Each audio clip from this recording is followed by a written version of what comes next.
Hey everyone, and welcome back to my channel, What the Beck. Today I'm going to be showing you how I attempted to darn this sock. So you can see there's a pretty big hole there. This is actually a double walled sock, I guess. And I wore it a lot because it's really warm, but it has obviously started to show some wear.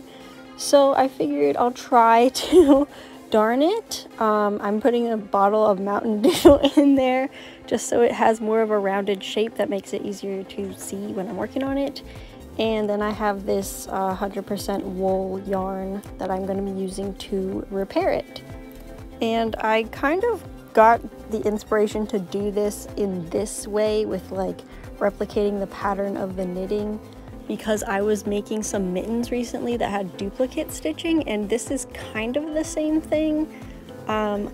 Basically, when I would normally have a hole in something like this, I would just sew a patch on top of it, but I wanted to try out doing it like it's actually being knitted. So I started by just threading my needle, and then I was basically copying the knitting pattern. So just following the path that each thread was taking within one row underneath the hole. And I do zoom in a second so you can see it a little better.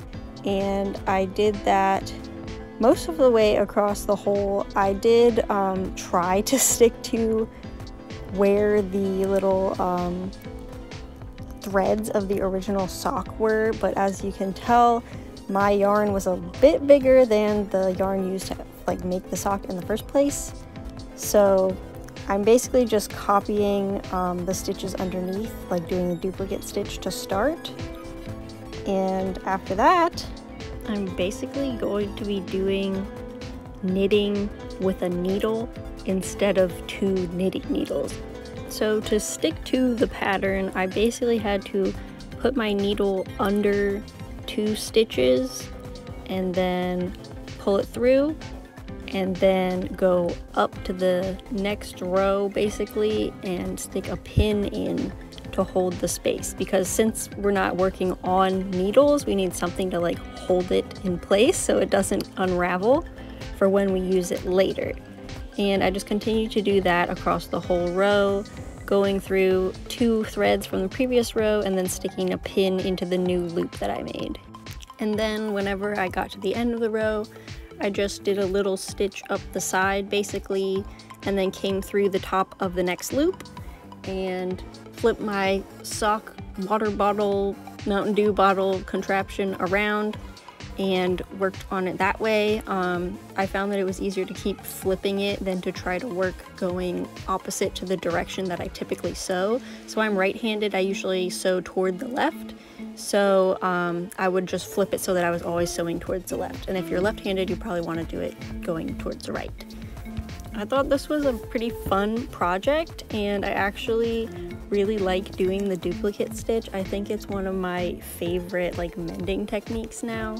I don't know if it's still called that when you use it for mending, but I like that it kind of has the same texture, but it doesn't necessarily have to blend in with what you're working on. Like clearly for this sock, I tried to use a similar color, but it's not like the exact gray or size of the previous yarn was used to make this sock.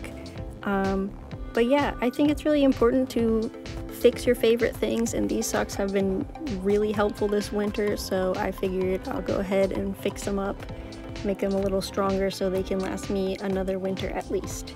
When it came time to finish off the little patch here, I basically just put my needle up through the loop of the next stitch, and then I again moved up one row and copied where the threads were on that row. This is basically making the loop again, but we're going to be connecting it to the sock that already exists. This was like a really satisfying part for me, so I hope you enjoy watching it as well. But yeah, I just did that for each of the stitches across, and I actually ended up doing that on the previous row for the other two outside stitches just because they had become wider than the part I wanted to mend, so I just finished those off and then did the next row like so. Now, I'm not sure how you're supposed to finish off these little mending patches, but here's how I did it. I did a little running stitch going through the fibers that were originally part of the sock to get me back to my starting point where I had left the yarn tail hanging out. Since this is a double thickness sock, I'm sure I won't feel it. I just took the two ends of yarn and I made a square knot with them. And yeah, that's kind of where I left it. I then took the ends and weaved them in like normal. I am really pleased with how this turned out. I'm definitely going to be doing it to my favorite socks later once they get more holes in them. I'm also working on like a scrap upcycling project, so I have a few socks that I'm trying to plan some things to do with them. They're not as high quality as this sock is, and they're not as warm, so I'll see what I can do, but definitely keep an eye out for those projects coming soon. And if you thought this video was helpful, entertaining, or just interesting, please give me a like, maybe subscribe if you want to see more of my content, and I will see you next time. Bye!